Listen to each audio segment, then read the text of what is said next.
தேசிய ஜனநாயக கூட்டணிக்கு நீங்கள் அங்கீகாரம் தமிழகத்தில் கொடுக்கப்பட்டிருந்தால் இன்னும் பாராளுமன்றத்தில் இன்னும் சற்று ஆரோக்கியமான ஒரு சூழ்நிலை நிலவி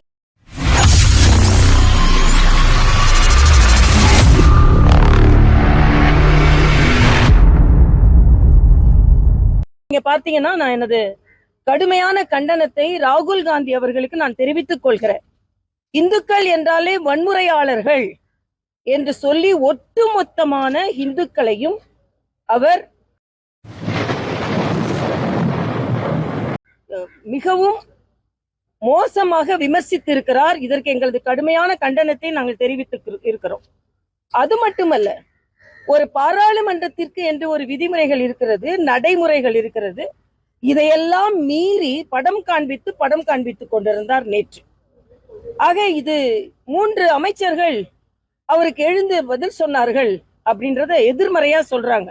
அவர் எல்லாம் தவறாக சொல்லிக் கொண்டிருக்கும் பொழுது அமைச்சர்கள் குறுக்கிட்டு அதற்கு பதிலளிக்க வேண்டிய கட்டாயத்தில் இருக்கிறார்கள். ஏனென்றால் அக்னிவீர் அதில் தியாகிகள் அவர்கள் எல்லாம் நிச்சயமாகவே இந்த நாட்டிற்காக தனது இன்னுயிரை ஈந்தவர்கள். அவர்களுக்கு எந்த இழப்பீடும் கொடுக்கவில்லை என்ற ஒரு தவறான கருத்தை சொன்னார். உடனே மரியாதைக்குரிய ராஜ்நாத் சிங் அவர்கள் எழுந்து இல்லை, அவர்களுக்கு 1 கோடி ரூபாய் அவர்கள் உயிர் தியாகத்திற்காக இழப்பீடு கொடுக்கப்பட்டிருக்கிறது, அதற்கு ஈடு இணை எதுவும் இல்லை, ஆனாலும் கொடுக்கப்பட்டிருக்கிறது என்பதை தெரிவித்தார். அதே போல அங்கே விவசாயிகளுக்கு குறைந்த விலை நிர்ணயம் பயிர்களுக்கு அதையும் தவறான ஒரு கருத்தை சொன்னார். அதற்கும் அமைச்சர் எழுந்து பதிலளிக்க வேண்டி வந்தது.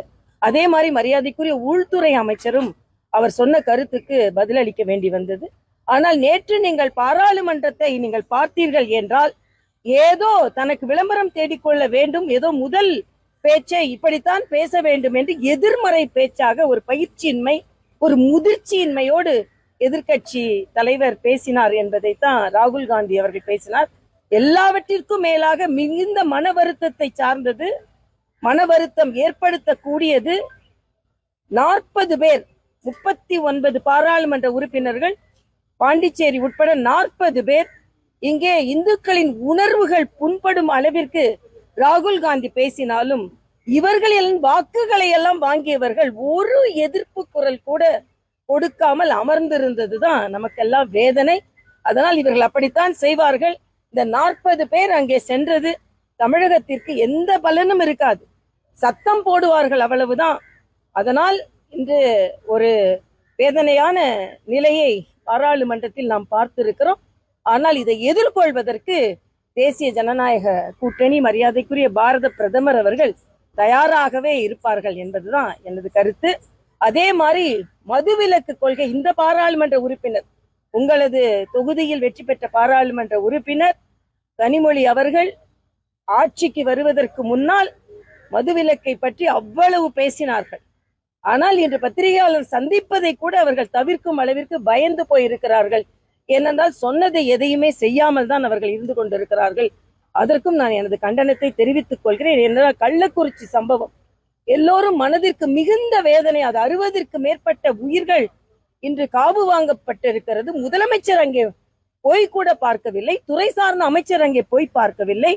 சிபிஐ விசாரணை வேண்டும் என்றால் அதற்கும் அவர்கள் பயப்படுகிறார்கள். குற்றம் செய்தவர்கள் பயப்படுகிறார்களோ இல்லையா, அரசாங்கம், தமிழக அரசாங்கம் பயப்படுகிறது. ஆக இத்தகைய சூழ்நிலையில் தான் இன்று தமிழக அரசும் இங்கே இருந்த எம்பிக்களும் இருக்கிறார்கள் என்பதை மனவேதனையோடு இங்கே நான்